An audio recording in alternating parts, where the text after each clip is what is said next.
ginawa po natin, nayanig na ang mga walls sa buhay natin. Amen?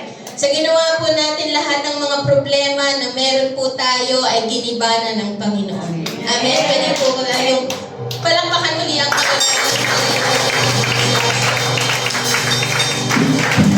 Ikaw po ay matagumpay na dahil nagpuri ka sa Diyos. Amen? Sige po, tayo po ay maupong muli. Ang title po na ating ibibigay po sa atin ng Panginoon is Won the Victory. Alam niyo po, yung pagka meron po akong kausap, na sabi niya, hindi naman talaga tunay na sentence yung won the victory. Sabi niya, parang redundant daw yun. Won the victory. Nanalo na, nagtagumpay pa. Parang ganun ang nangyari. Di ba dapat won the battle, winning victoriously, parang ganun. Won the victory, parang hindi naman talaga siya sentence. Pero mamaya, tingnan natin talaga kung bakit nga ba won the victory. Ang pag-uusapan po natin ay yung buhay po ni King Jehoshaphat. But before that, let's all pray. Let's close our eyes, let's bow our heads, and let's pray. Hallelujah. Thank you, Jesus. Thank you, Lord. You are so faithful. Your words are true, Lord God. We can hold on to your words, Panginoon, for it is forever, Lord. We can hold on to your promises, Lord God, for it is true and sure, Panginoon. And we know, Lord God, that it will be done, Panginoon. When you say a word, it will be done, Lord God, because you are faithful. You are good. Thank you so much, Lord. And we are praying, Father God, na patuloy mong buksan ang aming puso, ang aming spirito, that our spirit be open, Lord God, to receive great things from you, Lord. That our spirit, Lord God, be sensitive to your move today, Panginoon. At hayaan mo, Panginoon, na matanggap namin ang lahat ng iyong mga gustong ipahayag sa buhay namin, Panginoon. Hayaan mo na ito ay matanim sa aming spirito, Panginoon, sa tanging pangalan ni Jesus. Amen. Amen. Sino po dito wants to end their year victoriously? Amen. Hallelujah. Alam niyo po, ilang linggo na lang, matatapos na po yung 2025. Tama po? Ilang linggo na lang matatapos na yung 2025 and gusto natin na matapos yung 2025 with a blast. Tama po ba?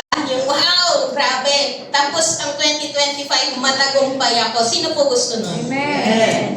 You want to end your year with gladness and joyful noise unto the Lord.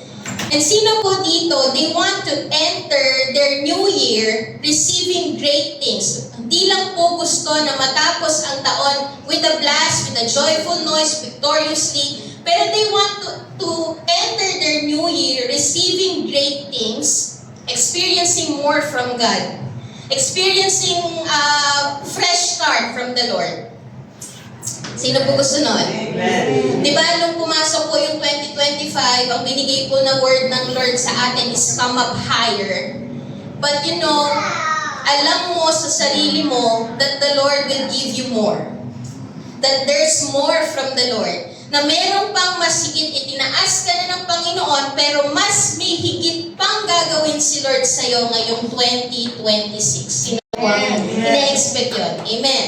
Kaya you started to make plans and goals, no? Sino na po ang gumawa ng plans, goals ngayon? Kasi yun po usually ginagawa ng mga tao, no? Pag matatapos ng taon, they want to make plans, they want to set goals in their lives. And you are now seeking the Lord for the plans na gusto niyang i-achieve mo as you enter 2026, no?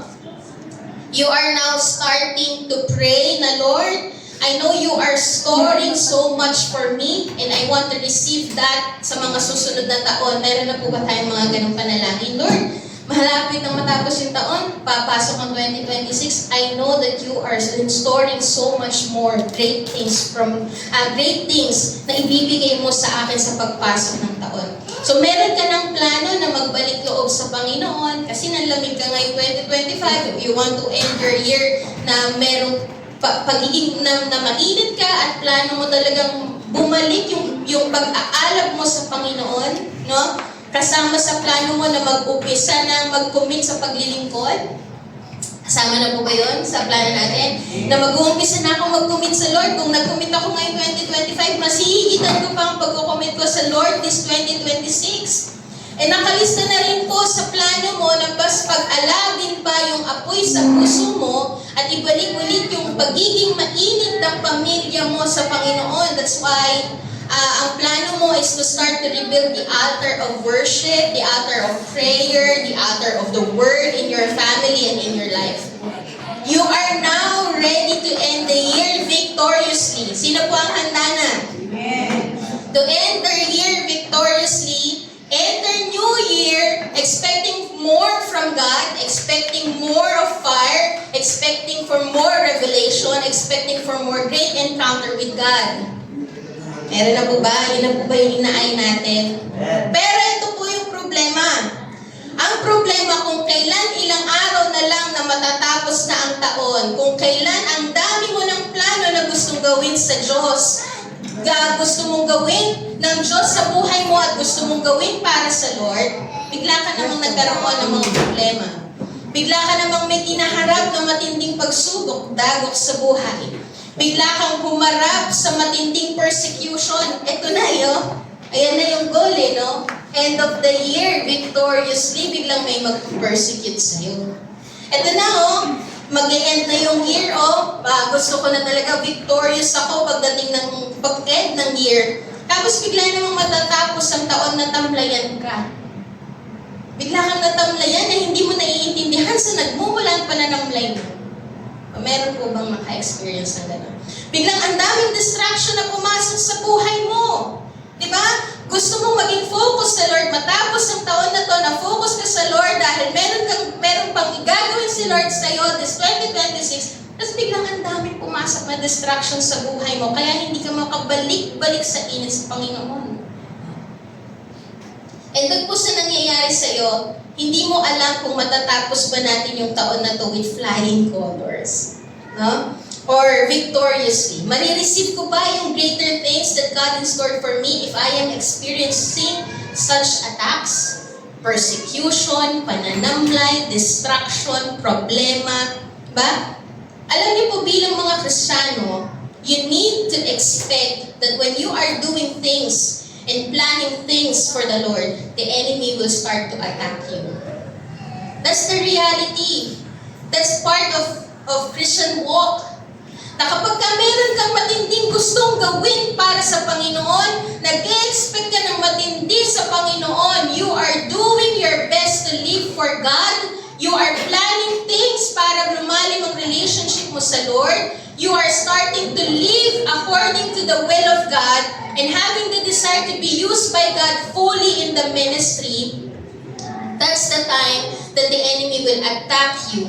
Because when you started, ito po gusto ko pong mag-grasp ninyo ito. That's the time that the enemy will start to attack you because when you started to do God's plan in your life, that plan will defeat the enemy's schemes. That plan, gusto ng kaaway na atakihin ka, inaatake ka niya because that plan will ruin him. He will attack you for he doesn't want you to continue because when you continue, defeated siya sa buhay mo. Amen? When you started to seek God and surrender your life to God, the enemy will start to attack you because you are now carrying a fire that threatens him. Kapag ka po nag-umpisa kang isuko ang iyong buhay sa Panginoon, talagang gusto mo na sumunod sa Panginoon, binibigyan ka ng apoy ng Diyos at yung apoy na yan threatens the enemy. That's why he is attacking that fire. Kaya po parang imbis na mag-end tayo victoriously, parang nananamlay ka. Attack po yun ng kaaway. He wants to steal your focus on God. He wants to kill your faith in God. And He wants to destroy the fire of God in your heart. Yun po yung ginagawa ng kaaway sa buhay natin. There is warfare. There is a battle going on in your life. Yung pananamlay mo na hindi mo alam saan nagmumula yung pananamlay. Ina-assess mo saan nga ba? Pero hindi mo alam kung bakit, atake po yun ng kaaway.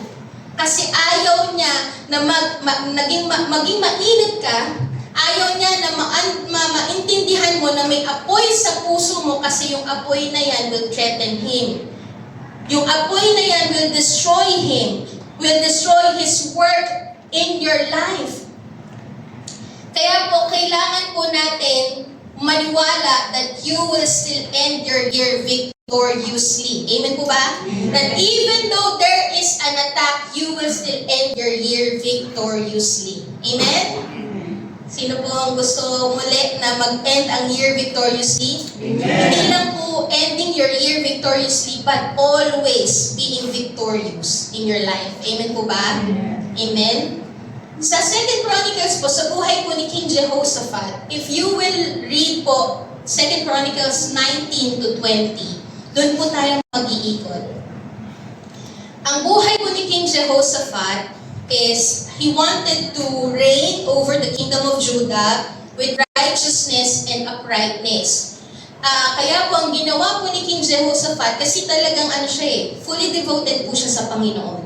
He wanted to start and end yung pamamahala niya sa bansang Judah nang merong katagumpayan at nang may matuwid na pamamahala po sa harapan ng Diyos. That's why he makes plan. Okay? Gumawa po siya ng mga plano para sa bansang Judah. Matatagpuan po natin yan sa 2 Chronicles 19, pero hindi na po natin babasahin. Ang mga ginawa po niyang plano is this, pinasag po niya ang lahat ng mga idols po sa bansang Judah. He get rid of the land of the Asherah poles and having a heart to seek God. Yun po yung plano niya. Hindi lang po plano niya, pero plano niya sa bansang Judah. Plano niya sa kingdom of Judah. He lead the people into repentance and go back to worship God. Yun po yung ginawa ni King Jehoshaphat. And ang ginawa rin po ni King Jehoshaphat, nag-appoint po siya ng mga judges o mga hukom to judge rightly without partiality and receiving bribes. Pinaalalahanan po niya yung mga itinayo po niyang mga hukom. Huwag kayong kukuha ng mga suhol. You judge rightly. Huwag kayo yung dahil kamag-anak mo, hindi mo napapahahatulan kahit nagkamali siya. Hindi dapat ganon. Iyon po yung sinabi po ni King Jehoshaphat. And si King Jehoshaphat po, inappoint po niya yung mga Levites, yung mga priests, to minister to people and ipatupad po ang batas ng Diyos sa bansa. Ang ganda po ng plano ni King Jehoshaphat. No? Tama po? Ang ganda ng plano ni King Jehoshaphat para sa bansang Judah dahil gusto po niya na maging tama sa harapan ng Diyos. And when he started to make plans and execute this great plan for the glory of God, that's the time po that the enemy attacks King Jehoshaphat in the kingdom of Judah. Matatagpuan po natin yan sa 2 Chronicles 21. Ang sabi po dito sa 2 Chronicles 21, ano po sabi doon? After this, sabi po, after this. After this. Pagkatapos daw po niyang i-execute yung magagandang plano sa bansang Judah, doon po biglang may umatake. After this, no? Sabi po doon, the Moabites, Ammonites, and with some of Meunites came against Jehoshaphat for battle. Yun po yung nangyari sa buhay ni King Jehoshaphat. May mga kalaban po siya na Moabites, Ammonites, Meunites, okay? Yun po yung mga umatake sa kanya. Sobrang tindi, sobrang laki. Nagsama-sama ang mga bansa para atakihin ng isang maliit na bansa. Diba? Bakit? Anong makukuha nila sa isang maliit na bansa? Okay? Why? Because hindi po yung maliit na bansa ang gusto nilang makuha, kundi gusto nilang ma-destroy yung plano ng Diyos. Ganon din po sa buhay natin. Lord, hindi naman ako ganon ka-grand when it comes to money or everything whatsoever. Pero alam niyo po, the reason why the enemy is attacking you because there's fire in your heart. Huwag mong hayaan na mawala yun. The reason why the enemy is attacking you because there is a great plan may matinding plano ang Diyos sa buhay mo. plano ng Diyos, apoy ng Diyos ang inaatake sa'yo, hindi ikaw mismo. Okay? Kaya po kailangan nating lumaban. Amen po ba? Lalaban tayo. Amen? Huwag po nating hayaan na dahil may atake sa buhay natin, hindi na lang natin hahayaan na magtagumpay tayo. Okay? Or mag-respond tayo ng hindi maganda. Kasi kapag ka po ba tayo merong mga gantong na-experience, ano po ba yung mga respond natin? Kung halimbawa may na-experience tayo na bigla tayong inatake ng kaaway, what is our response? Ang response po ba natin is anger and complaint? No? Na Lord, kung kailan naman ginagawa ko yung pagsunod ko sa'yo, bigla naman ganito yung nangyari. This isn't fair. Meron pa tayong ganun. Sumusunod ako tapos ako pa yung may matinding problema. Inaatake ka kasi nga may apoy sa puso mo. Inaatake ka kasi nga may matinding plano ang Diyos sa buhay mo. Okay? So don't respond with anger and complaint. Sumunod ka pa din sa Panginoon. Kagaya po ng mensahe ng nakaraan, di ba? You still need to obey God even though mayroong mga matitinding pagsubok na pinagdadaanan ka. Kasi doon masasabi na genuine ang faith mo when you still praise God and you still obey God even in the midst of the storm. Amen po ba? Ano kaya din ang respond natin? Are you going to trust yourself and to trust man? Si King Jehoshaphat po, he trusted his army. Diba? Kasi meron naman siyang army eh. Meron naman siyang, in-equip naman niya yung mga sundalo niya. So pwedeng nung may umatake sa kanya, ang respond niya is i-gather niyo lahat ng troops kasi lalaban tayo. Ganun po ba agad ang kanyang ginawa? That he tend to trust his own ways, he tend to trust his own understanding, he tend to trust his own strength. Ganun po ba yung kanyang ginawa? Sa buhay po natin, kapag may atake sa atin, ano po yung ating respond? Are we tend to trust our own emotions? Are we tend to trust our own understanding? Are we tend to trust our own strength? Alam niyo po, may pagkakataon na inilalagay ka ng Lord sa sitwasyon na walang magagawa ang abilidad mo, resources mo, para sa Lord ka lang sumandal at magtiwala kasi ang tulong mo ay nanggagaling sa Diyos. Amen po ba? Tandaan po natin na sa bawat atake na nararanasan natin from the enemy, ang tulong natin ay galing sa Diyos. Amen po ba? Psalms 121, 1-2, ano po ang sabi doon? Napapatanaw ako sa mga bundok, saan kaya nanggagaling ang aking saklolo? Ang tulong para sa akin ay nanggagaling sa Panginoon. Saan nanggagaling ang tulong? Sa Panginoon na gumawa ng langit at lupa. And every time you are being attacked, your help is not on the things that na mga nakapaligid sa iyo or yung mga tao na nakapaligid sa iyo, but your help comes from the Lord. Amen po ba? Kagaya po ni King Jehoshaphat, when he faces a vast army, when he faces such great attack, he trusted not himself, but he trusted God because his help will come from the Lord. Nandoon po yung kanyang kasiguraduhan na ang tulong ay galing sa Panginoon. Kaya hindi po siya magtitiwala sa sarili niya, hindi po siya nagtiwala sa army, hindi po siya nagtiwala sa mga tao, sa meron siya, sa chariots, hindi. But instead, ano po yung respond niya? He fights the battle with a weapon that goes beyond the strategy of man. In that great attack, kapag ka po inaatake tayo ng mga kaaway, or the enemy is using people, the enemy is using circumstances to attack you, not you or ikaw mismo, but he is attacking the fire, he is attacking God's plan in your life. Okay? Kapag ka ganun po yung nangyayari, you need to fight the battle with a weapon that goes beyond the strategy of man. Okay? You need to fight the battle with a weapon that goes beyond the rules of man, that goes beyond the natural resources of man. Hindi po tayo aayon sa sarili nating lakas, kaparaanan, because we need to win the victory by using divine weapon and divine strategy. He fight the battle by using the weapon that comes from the Lord. Okay? Yun po yung dapat na mangyari sa buhay natin. We need to fight the battle by using the weapon that comes from the Lord. You need to use, if you want to win the victory, you want to win this battle victoriously. You want to end your year victoriously. You want to continue to live victoriously. You need to use a divine weapon and a divine strategy. A weapon that comes from the Lord. A weapon that goes beyond the strategy of man, that goes beyond the rules of man, that goes beyond the natural resources of man. Ano po yung ginawa ni King Jehoshaphat? Kung mapapansin po natin doon sa story, dalawang bagay po ang kanyang ginawa.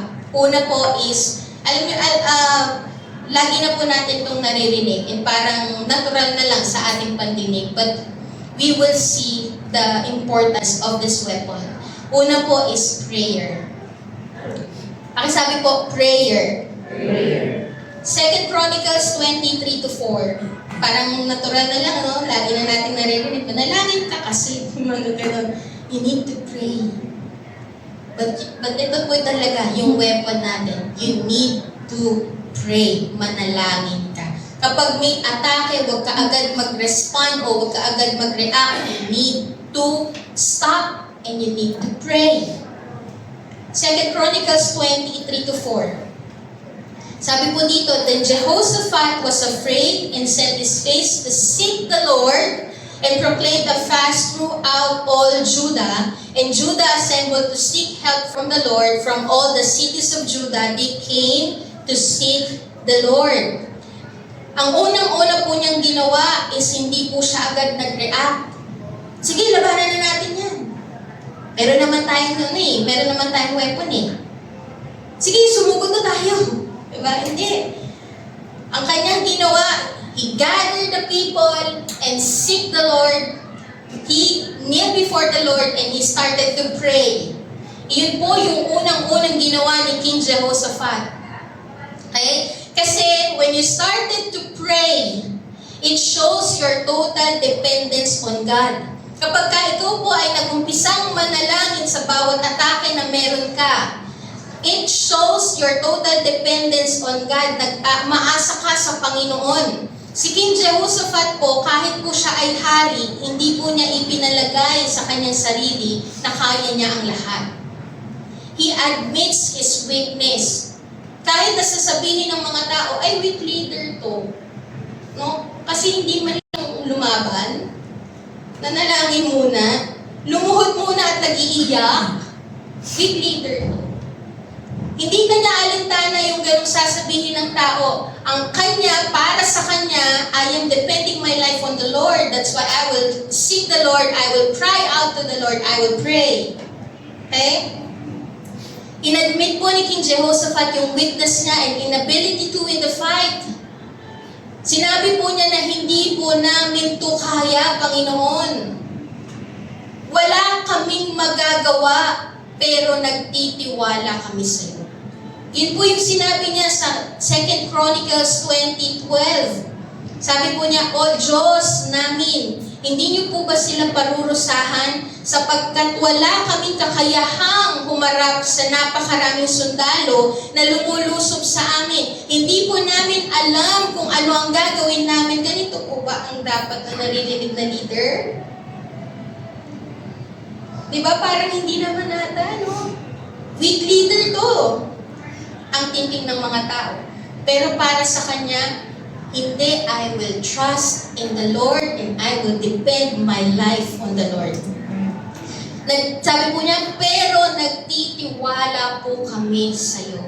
Hindi po niya inilagay ang tiwala ng mga tao sa kanya. Inilagay po niya ang tiwala ng mga tao sa Diyos.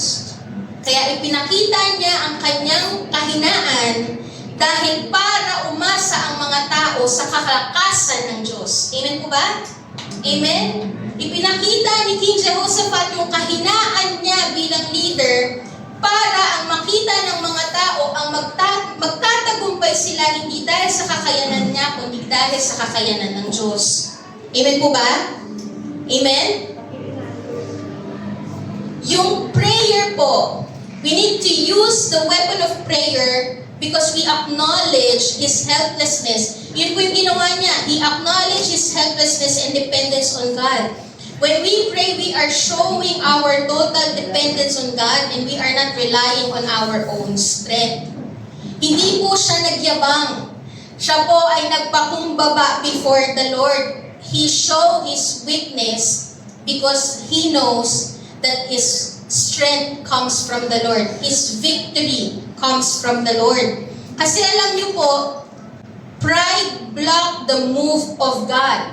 It blocks the move of God. Pride blocks the move of God. Hindi po dahil limitado ang kakayanan ng Diyos na kumilos o gumalaw sa buhay mo. Kaya lang, ito po yung nangyayari. When you rely on yourself and you have pride na kaya mo naman ang sitwasyon, you are not giving God a room to move in your life. Kapag ang thinking natin, kaya ko naman, ako na ang kikilos, gagawin ko na yung kaparaanan ko, you are not giving God a room to move in your life. That's why pride blocks the move of God. That's why it is important. Kahit na naririnig na natin yung word na prayer, pero this is the divine strategy and weapon that we need so that we can fight the battle victoriously. We need to end the battle victoriously. That's why it is important to always seek God. It is important to always pray to the Lord. Because when we come to seek the Lord shows up. Amen po ba? Amen. Niniwala po tayo doon. When we come to seek the Lord, He shows up and we are giving Him room to move. Amen po ba? That's why you need to pray.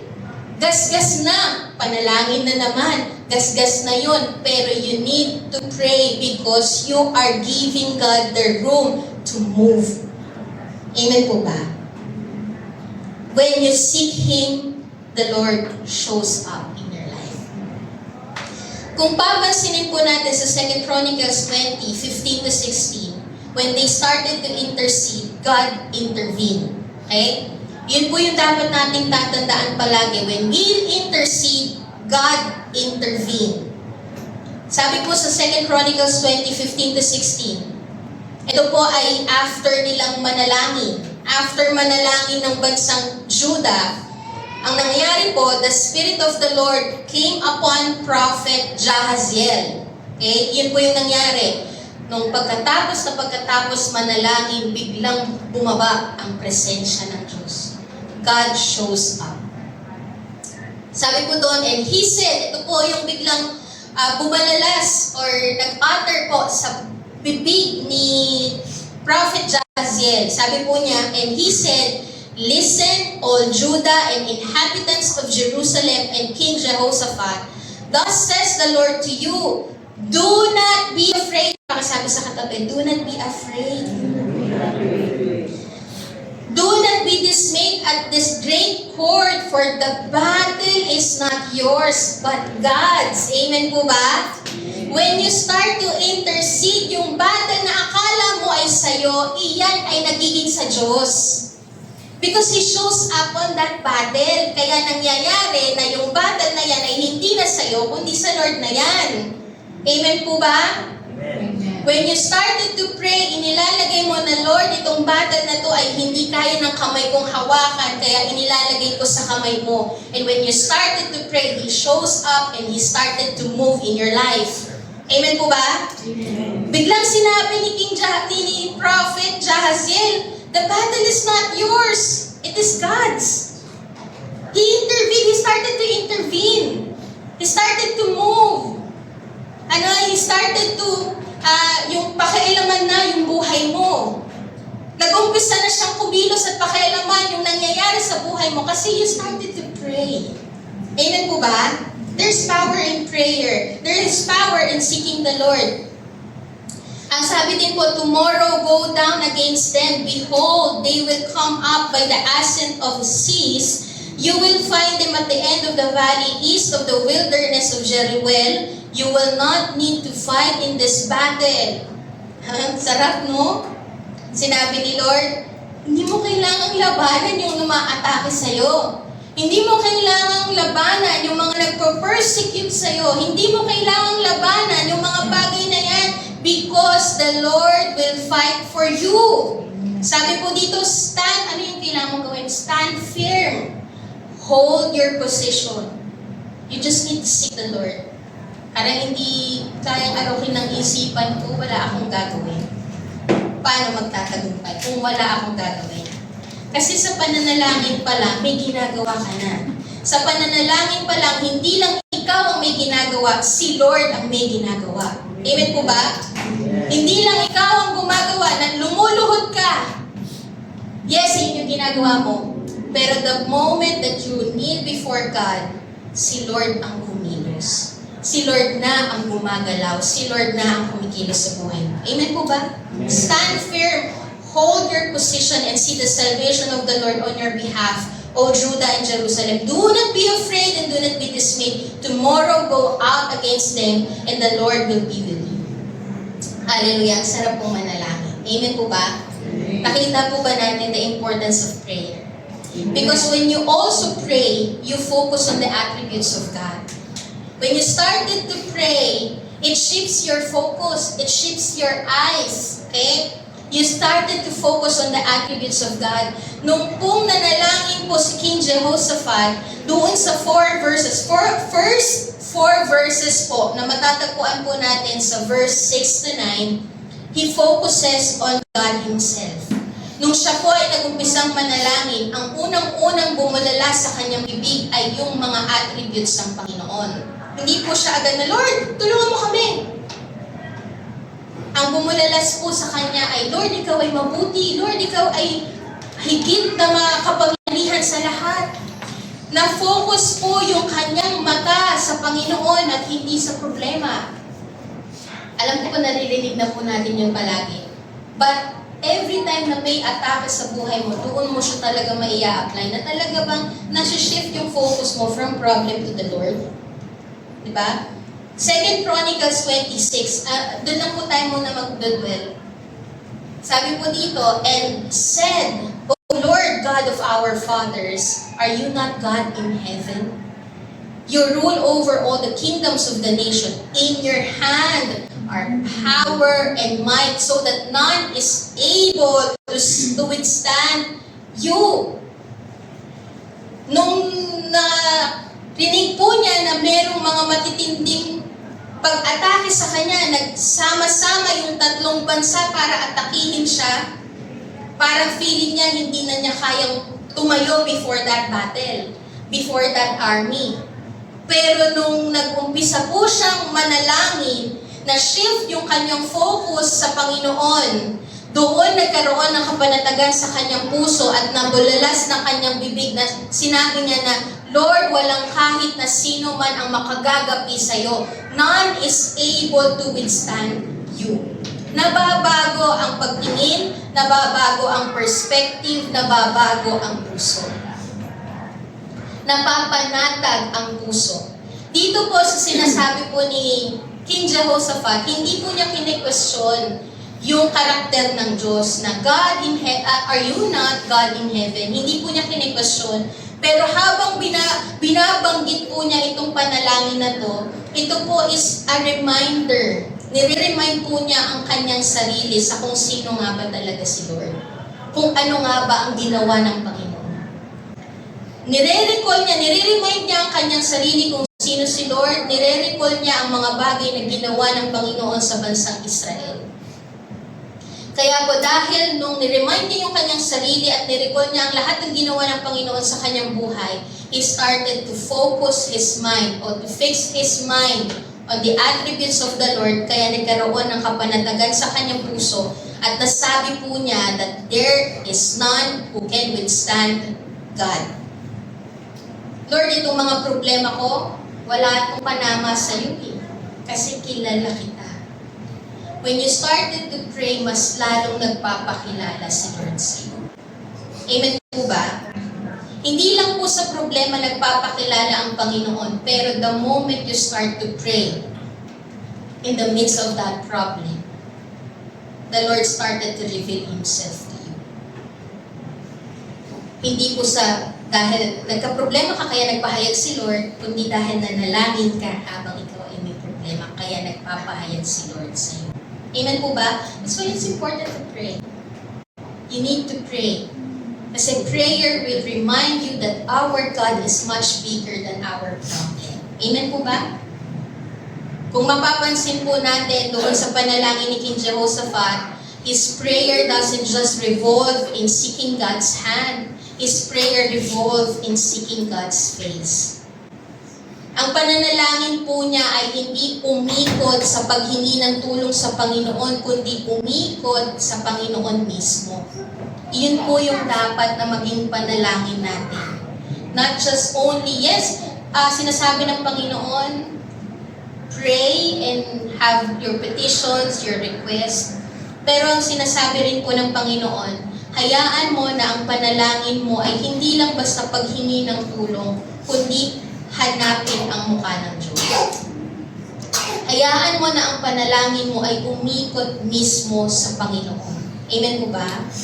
We need to seek God Himself because God Himself is what we need. Amen po ba? God Himself is what we need. Habang nakikilala mo ang Panginoon, habang nagpapahayag ang Panginoon sa kung sino siya, mas napapanatag po tayo kahit nasa kabila ng ating pinagdadaanan. Dahil masasabi natin, Lord, nothing can withstand against you. Amen po ba? Sabi po doon, there is none who can withstand God. Walang kahit na sino man ang makagagapi sa Panginoon, walang kahit na sino man ang makatatalo sa Panginoon. Amen? Kung ikaw nagpapanik, si Lord hindi. Amen po ba? Kung ikaw nasusurpresa ka sa mga pagsubok na pinagdadaanan mo, siya hindi. Amen? Kaya po, kapag ikaw ay nananalangin, i-remind ka, habang ikaw ay nananalangin, ma-remind ka na even though we have many crises, remember that Christ is still God. Amen po ba? Sa pananalangin mo, maaalala mo na meron ka mang crisis na pinagdadaanan, but Christ is still God. Christ is still with us. Hindi ka iniwan ng Diyos. Christ is still good. Pangit ang nangyayari, pero mabuti pa din ang Diyos. Amen po ba? Amen. Nang hihina ka, Christ is still powerful. And your strength comes from the Lord. Amen po ba? That's why it is important to pray, because it will remind you of who God is. Prayer helps us to only glance at the problem and to gaze upon God. Kapag ikaw ay nananalangin, titingin ka lang sa problema. Hindi mo ibabaliwalain ang problema, pero titingnan mo lang ang problema at mas tutuon ka sa Panginoon. Iyan po ang dahilan kung bakit gusto ng Panginoon, you need to seek Him in the midst of attack. Because prayer helps you to shift your eyes from problem to our perfect Savior. Amen? Sino po dito ang talagang engganyo na manalangin? Gustong-gusto ko ng manalangin, Lord. Tara, manalangin na tayo ngayon. Di ba? Kasi talagang nakita mo the power of prayer. Amen? 2 Chronicles 20:21-22, ano pa po yung weapon, divine strategy and divine weapon that the Lord has given us for us to win victory. 2 Chronicles 20:21-22, and when he had taken counsel with the people, he appointed those who were to sing to the Lord and praise Him in holy attire. Sing to the Lord and praise Him. Sing to the Lord and praise Him. As they went before the army and said, give thanks to the Lord, for His steadfast love endures forever. Hallelujah. And when they began to sing and praise, the Lord sent an ambush against the men of Ammon, Moab, and Mount Seir, who had come against Judah, so that they were routed.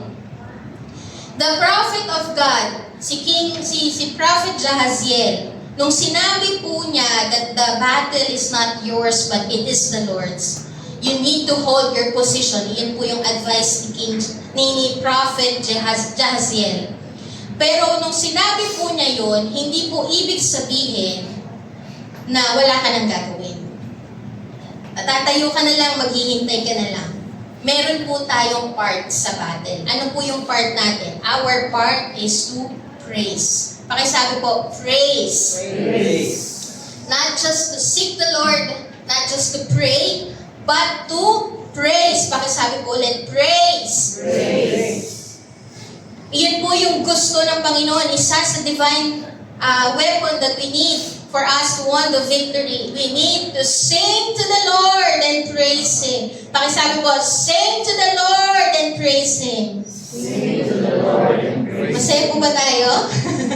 Sing to the Lord and praise Him. Sing to the Lord and praise Him. Amen. Alam niyo po, ang praise po, ang ibig sabihin po ng praise is to sing, to shout, to declare, a joyful noise. Kahit na meron tayong matinding pinagdadaanan, hayaan mo na ang lumabas sa iyong buhay is a joyful noise, shouting and declaring the goodness of God. You need to praise. Sing to the Lord and praise Him. Pakisabi ko ulit, sing to the Lord and praise Him. Hallelujah. Iyan po yung ibig sabihin ng praise. Ibig sabihin po, when you praise God, you are declaring your faith. Yun po yun. Na kapag ka ikaw ay sumasamba, ikaw ay nagpupuri sa Panginoon, sinasabi mo na that it is done in the name of Jesus. Now when you started to praise God, the battle has already won because God is my banner. Every time you declare who the Lord is, iyan ang mangyayari sa buhay mo. If you declare that God is your banner, then you are victorious over the battle. Amen po ba? When you start to praise, you are declaring your faith. Kaya it's important po to praise the Lord. And alam niyo po, kung titignan natin, kailan po nagpuri ang bansang Juda sa Panginoon? Kailan po sila nag-start na magpuri sa Lord? Nung nanalo po ba sila sa battle, tsaka sila sumigaw ng Hallelujah, thank you Lord? Ha? Kailan po sila nagpuri? It is before the battle. They started to give thanks to the Lord kasi alam nilang panalo na sila dahil kasama nila si Lord. They started to praise God and give thanks to the Lord kasi bago pa man ang battle, kasi alam na nila na panalo sila kasi ang sinabi na ng Panginoon, the battle is not ours but it is the Lord's. I will be with you. When they started to praise God before the battle, they shouted songs of victory. Iyan po ang nangyayari kapag ikaw ay nagpuri sa Panginoon. You are shouting songs of victory. You are letting yourself be surrounded with songs of victory. Iyan po yung nangyayari. When you started to praise God, you are expressing your faith na when the Lord says so, hindi ko pa man po nakikita yung tagumpay, but I will now start to shout songs of victory kasi alam kong tagumpay na ako. Amen po ba? Madami po kasing tao na naghihintay munang matapos ang battle bago sila magpuri. Marami pong mga tao, hinihintay muna nilang matapos ang battle bago sila magpasalamat sa Diyos. Pero alam niyo po, ito po yung tatandaan natin. Matatapos lang ang lahat ng iyong battle kapag nagsimula kang magpuri. Amen po ba? Hindi matatapos ang laban kapag hindi ka nagsimulang magpuri. Matatapos lang yan kapag nag-start kang magpuri sa Diyos. Minsan kasi may thinking tayo, magpupuri na lang ako kapag nagtagumpay na ako sa problema. Pupunta na lang ako sa church para mag-worship with the brethren, worshiping the Lord. Kapag ka na lang natapos yung problema ko, next time na lang po ako aaten kasi may problema pa ako eh. Kapag ka po tapos na yung problema, aaten na ako para talagang magpuri sa Lord. Alam niyo po, minsan ang thinking natin ganun. Pero kapag kay Lord, Mapagtatagumpayan mo lang ang laban kapag inumpisahan mo na inumpisahan mo nang magpuri sa Diyos. Ganun po si Lord. Ganun po pagdating kay Lord. Hindi matatapos ang laban kung hindi ka mag-uumpisa magpuri. Matatapos lang ang laban kapag nagpuri ka na sa Diyos. Amen po ba? Huwag mo nang hintayin na matapos ang bagay tsaka ka lang magpupuri. Never matatapos yan. Amen po ba? Alam niyo po kung bakit? Bakit po matatapos ang laban natin kapag nag-umpisa tayong magpuri? Bakit? Alam niyo po kung bakit? Because when you start to praise God, you invite God's presence to dwell and move in your battle. Ganun po yung nangyayari kapag nag-umpisa tayong magpuri sa Diyos. Kapag nag-umpisa tayong magpuri sa Diyos, you are inviting God to fight for you. You are inviting God to dwell in your life and to move in your battle. Kaya sinasabi po natin, o sinasabi ng Panginoon, hindi matatapos ang battle kapag hindi ka nag-start na magpuri. Kasi kapag nag-start kang magpuri, diyan papasok at mag-i-intervene ang Panginoon, diyan kikilos ang Panginoon. When you praise God, you are inviting God's presence to dwell in your life. Madami pong hindi nakakaunawa ng ganitong klase ng strategy. Some people think na pagsasayang ng oras ang pagpupuri sa Diyos. Some people think na paano mo masusolve ang problema ay nagpupuri ka lang naman. Diba? Meron po tayong sometimes may ganong thinking ang ibang tao or minsan tayo din. Diba? Na paano masusolve ang problema? Umaawit lang naman ako. Paano masusolve ang problema? Eh wala ako doon sa mismong problema. Nandito ako sa church. Nagpupuri sa Diyos. Wala akong ginagawa para masolve. Some people think going to church to praise God is a waste of time. But when you started, ito po yung sinasabi ng Panginoon. That's why He is encouraging you to seek Him and to praise Him. To sing and to praise the Lord. Because when you started to praise God, you are already winning the battle because through praise, you are letting God fight for your battle. Hinahayaan mo na ang Diyos ang kumilos sa laban mo. Praise brings God into the battle. Diba ang sabi nga po sa Psalms 22, God enthroned in the praises of His people, na uupo ang Panginoon kapag tayo ay bumababa ang presensya ng Panginoon, na uupo siya, namamalagi siya kapag tayo ay nagpupuri. So when you started to pray, when you started to praise God, nandoon ang presensya ng Panginoon and He is starting to move and giving you the power to win the victory, to win the battle. When you started to praise, you invite God to show and fight in the battle. Alam niyo po, ang praise po, o ang pagpupuri po sa Panginoon, iyan po yung environment na gustong-gusto ng banal na Espiritu. Yan po yung environment na nais na pamalagian ng banal na Espiritu. The presence of God loves a place filled with praise. Kaya po, ini-encourage ng Panginoon sa atin that you need to start to praise the Lord. Sing to the Lord and praise Him. Pakisabi po ulit, sing to the Lord and praise Him. Sing to the Lord and praise Him. Pwede ko po bang tawagan ng worship team? When you praise God, ito po yung dapat nating tatandaan. When you praise God, the heavens are being open. You are inviting, you are letting heaven be open. And when you started to praise the Lord is releasing His power over your life. In the spiritual, hindi mo nakikita sa physical kasi parang hindi ka gumagawa ng solusyon sa problema mo kasi imbis na nasa problema ka, nandito ka sa loob ng church nagpupuri. Pero alam niyo po, in the spiritual, when you started to praise God, God is releasing His power over your life for you to win the battle. And that power being released over your life It weakens the power of the devil and destroys the schemes of the enemy. Kaya po nagtatagumpay tayo. Amen po ba? Kaya ka nagtatagumpay kasi nagpupuri ka sa Diyos. Dahil simula na ikaw ay magpuri, the power of the Lord is being released over your life. He is breathing power over your life. Amen po ba? Sabi po sa 2 Chronicles 20:17, you will not need to fight in this battle. Stand firm. Hold your position. When you started to praise, when you praise God, you are putting yourself in a right position to win the battle. Kapatid, magpuri ka. Huwag mong hayaan na matapos ang laban at saka ka magpupuri.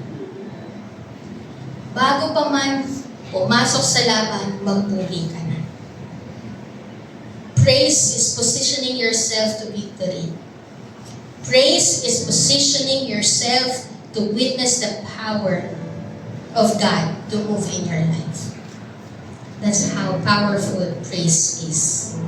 And I am praying po mag-grasp po natin itong divine strategy and weapon na binibigay po sa atin ng Panginoon na hindi siya maging parang we tend to hold it lightly kasi lagi na natin naririnig. Panalangin? Okay. Praise? Sige. But you know what? Whenever you pray and whenever you praise, you are witnessing something great because the power of the Lord is being released. Amen po ba? And ang sabi din po sa 2 Chronicles 20:24-25, alam niyo po kung bakit doon sa nakausap ko po na isang tao na sabi niya, parang wala naman talagang sentence na won the victory, parang redundant siya. Parang hindi talaga siya part ng grammar ng English, parang ganun sinabi niya. Pero alam niyo po ba kung bakit sinasabi na won the victory? Kung bakit ibinibigay ng Panginoon yung word na won the victory? Kasi kapag ikaw po ay may battle, at ang Lord ang lumaban para sa iyo, hindi ka lang basta nanalo sa laban. Hindi lang basta nagapi mo yung kalaban, pero may natanggap ka pang pagpapala mula doon sa pagkapanalo sa laban. Kaya redundant siya. Parang pagka si Lord ang gumawa ng tagumpay sa iyo, redundant siya. Hindi mo lang ginapi yung kaaway, may pagpapala pa mula doon sa laban. Ganoon po si Lord. Kung papansinin natin sa 2 Chronicles 20:24-25, ginapi na ni Lord yung mga kalaban, meron pa silang nakuhang pagpapala. Sabi po dito, when Judah came to the watchtower of the wilderness, they looked toward the horde, and behold, there were dead bodies lying on the ground. Hindi lang nagapi ang kalaban. Ano ba yung sumunod? Sabi ko sa 25, when Jehoshaphat and his people came to take their spoil, may iniwan na magandang mga bagay para sa kanila, para magamit po nila. They found among them in great numbers goods, clothing, and precious things, which they took for themselves until they carry no more. Yung mga goods, yung mga precious things, clothings na naiwan ng kalaban, hindi na nila kayang i-carry. Bakit? Sobra-sobra. They were 3 days, 3 araw po nilang kinamkam. 3 araw po nilang kinuha. For it was so much. Ganoon po magbigay ng tagumpay ang Panginoon kapag siya ang lumaban para sa iyo, hindi lang niya ginagapi ang kaaway, pinagpapala ka pa ng Panginoon mula doon sa tagumpay na ginawa niya para sa iyo. Amen po ba? Hindi higit sa pagkapanalo ang binibigay po ng Panginoon. Ang tagumpay po na binibigay ng Diyos sa kanyang mga anak, hindi lang po pagkagapi sa kaaway, but we gain something and great things from winning the battle. He is giving you a reward. He is not just giving you a a victory, but He is giving you a reward. Kapag ka po si Lord ang kumilos sa buhay mo at nagbigay ng tagumpay sa iyo, it cannot be described in a sentence. Amen po. Naniniwala po ba tayo doon? Na kapag si Lord ang nagbigay ng tagumpay sa iyo, it cannot be described in a sentence. It goes beyond grammar, it goes beyond the norm, it goes beyond the natural, it cannot be described in the language of man. Kasi naalala niyo po yung verse na Ephesians 3:20, for God is able to do far more beyond. Far na, more pa, beyond pa. May ganun bang sentence talaga? Tama po ba sa English? Di ba kasi sinabi nila pagka may more na, wala nang far beyond. Kasi more is, adjective na yun eh. Na-describe na niya eh. Pero pag si Lord ang gumawa sa buhay mo, kapag si Lord ang lumaban para sa'yo, more. Amen po ba? It cannot be described in the language of man. Far more beyond. Hindi kayang i-describe at i-box ng iyong isipan ang tagumpay na kayang ibigay ng Diyos sa buhay mo. Amen po ba? That's why it's important for us to win this battle by using divine strategy and using divine weapon. You need to pray, you need to depend on God, you need to focus on God. You need to praise na hindi ka pa man po nag-uumpisa sa laban, inuumpisahan mo na sa pagpuproclaim na panalo ka na. Kasi kasama mo si Lord. Amen po ba? Kaya kapatid, meron ka man pong pinagdadaanan ngayon, you will end this year victorious. Amen. Meron ka man pong nakakaharap ng mga atake ngayon, hindi po nakabase ang tagumpay mo sa sitwasyon mo. Nakabase ang tagumpay mo sa ginawa ni Kristo sa krus ng Kalbaryo. Lagi natin inuulit ron. Kasi doon talaga nagmumula ang tagumpay natin. Sa ginawa ng Diyos, sa ginawa ng Panginoong Hesus sa krus ng Kalbaryo, kaya matagumpay ka. Panghawakan mo yun. Hindi nakabase sa circumstances mo, hindi nakabase sa nararamdaman mo, nakabase sa relasyon mo sa Diyos. Nakabase sa ginawa ng Diyos sa buhay mo. Amen po ba? That's why you are victorious. Amen po ba?